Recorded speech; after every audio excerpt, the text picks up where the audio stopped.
found this urban castle for this review because I'm talking about The Legend of Zelda, A Link to the Past for the Game Boy Advance. Now, you've heard about this game before because it originally came out in 1993 for the Super Nintendo. And this game has been ported pixel by pixel perfectly for the Game Boy Advance. Everything that you remember from that awesome SNES classic is right here, baby, on this little cartridge. Now, of course, Link starts off with his sword and his shield, and he works his way through all kinds of other weapons. He gets a bow and arrow, and he can drop bombs, and he's got these mega gloves that can lift up big rocks and things like that.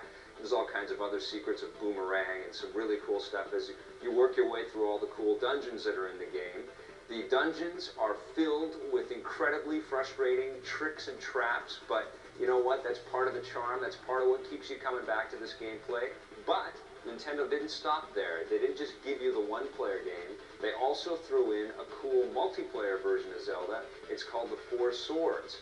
Now, with up to 3 of your friends, you've got to deal with all of these multiplayer tricks and traps that are specifically designed for you and your friends to get past. Now, the cool thing about this game is that if you only happen to have 1 extra friend or 2 extra friends, the game automatically assigns the challenge specific to how many players are playing the game, which is kind of cool. You're never going to get into a situation where you only have 2 friends, so the 3 of you are stuck because you can't get past one of these 4-player tricks.